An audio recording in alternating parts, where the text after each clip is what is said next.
నిత్య నిజాలు చెప్పే భారత్ ఎన్బి టీవీకి స్వాగతం. నేను మీ జేకే. మిత్రులారా, ఇది భారతదేశం.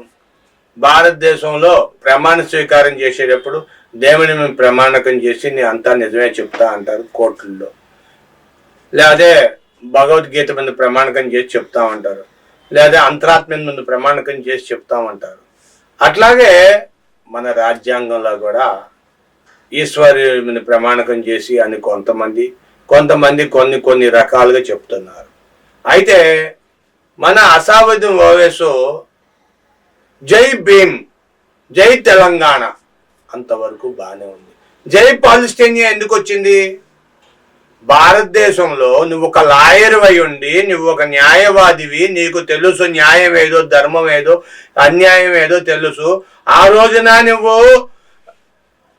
అక్కడ బాబ్రీ మసీద్ గురించి కూడా నువ్వు కోర్టు ధిక్కరం చేసినా నిన్ను క్షమించారు. బాబ్రీ మసీద్ థీ, బాబ్రీ మసీద్ రహతీ రహతే అని, బాబ్రీ మసీద్ ఉంది, బాబ్రీ మసీదు ఉంది, ఉంటుంది అని చెప్పి. కానీ నీకు సుప్రీంకోర్టు న్యాయస్థానం, దేశ అత్యున్నత న్యాయస్థానం నీకు 5 ఎకరాల భూమి ఇచ్చి, మీకు డబ్బు ఇచ్చి, మీకు న్యాయస్థానంలో మీకు ప్రార్థనా మందిరం కట్టుకోమని చెప్పింది. హిందూ ప్రార్థనా మందిరాలకి ప్రార్థనలో దేవుడి విగ్రహం పెట్టాలన్నా, ఏదైనా పెట్టాలన్నా, ఒక ఇల్లు కట్టాలన్నా ప్రాణ ప్రతిష్ఠ ఉంటుంది. వేద మంత్రాలతో ప్రాణ ప్రతిష్ఠ ఉంటుంది. దానికి జపం చేస్తారు భార్యాభర్తలో, లేకపోతే అగ్నిహోత్రులను పెట్టి హోమం చేస్తారు. ఇవన్నీ మీ క్రైస్తవుల్లో లేదు, ముస్లింల్లో లేదు. మీరు ఎక్కడ కావాలంటే అక్కడ, మీ ఇంట్లో కావాలంటే మీ ఇంట్లో ప్రార్థన చేసుకోవచ్చు, మీ ఇల్లు ఎక్కడ కావాలంటే అక్కడ ప్రార్థన చేసుకోవచ్చు. హిందువులు దేవాలయము అంటారు, మా ఇల్లు దేవాలయం అంటారు. ఎందుకంటే వాళ్ళ ఇంట్లో ప్రార్థన చేసుకునే విధానం ప్రక్రియ వేరు. ఆ దేవస్థానాలు కానీ చిన్నదైనా పెద్దదైనా దానికి ప్రాణ ప్రతిష్ఠ చేస్తారు. ప్రాణ ప్రతిష్ఠ అంటే ఉన్నదానికి ప్రాణం పోస్తారు. ఇప్పుడు పూరి జగన్నాథ్లో ప్రతి 12 ఏళ్లకు ఒకసారి పూరి జగన్నాథ్ విగ్రహాన్ని ఆత్మను ఉన్నది అనేది మారుస్తున్నారు అని చెప్పి అది చేయటం, అది కళ్ళు మూసుకొని చేస్తారు. ఇదంతా ప్రక్రియ అంటే ఎంత నిజమో హిందూ ధర్మ శాస్త్రంలో కూడా మీకు ప్రాణ ప్రతిష్ఠ అనేది ఇంత ముఖ్యమైంది. అది చేస్తారు, అది చేయకంటే జరగదు.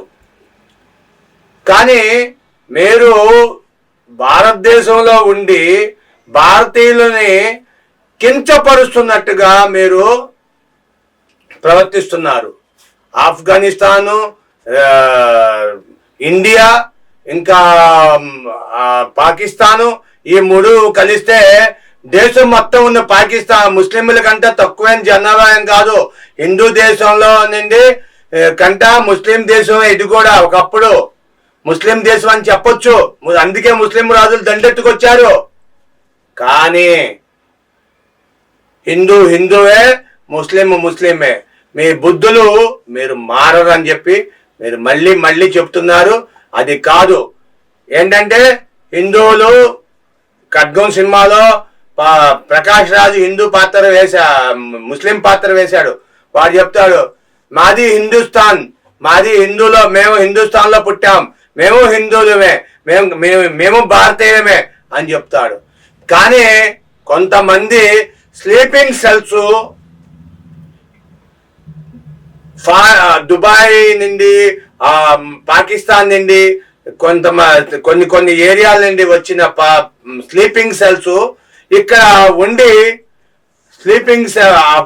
ఆ స్లీపింగ్ సెల్స్ వాళ్ళకి ఎప్పుడైతే వర్తమానం అందుద్దో అప్పుడు వాళ్ళు ఆ పని చేసేస్తారు. వాళ్ళు చెప్పిన పని వాళ్ళు చేస్తారు. వాళ్ళు బాంబులు పెడతారు, ఆత్మాహుతి దాళం కింద మారిపోతారు, అనేక రకాలుగా మారిపోతుంటారు. కానీ ఈ అసాదుద్దీన్ ఓవైసీ అనే వాడిని రేపు అసెంబ్లీ సమావేశాల్లో సస్పెండ్ చేస్తున్నారు అని చెప్పి పెద్ద ఎత్తున మోదీ దగ్గరికి వెళ్ళి, మోదీ కూడా నిర్ణయం తీసుకున్నాడట. రేపు రానున్న అసెంబ్లీ సమావేశాల్లో అసాదుద్దీన్ ఓవైసీని తన ఎంపీ పదవి నుండి రద్దు చేస్తున్నారని చెప్పి ఇప్పటికే చాలా మంది విశ్లేషకులు చెప్తున్నారు. సమాచారం కూడా తాజా సమాచారం అయితే అదే. మీ అభిప్రాయాలు మీరు విలువైన అభిప్రాయాలు చెప్పండి. అసదుద్దీన్ ఓవైసీని సస్పెండ్ చేయడం కరెక్టా లేదా? Thank you for watching our channel. నమస్తే.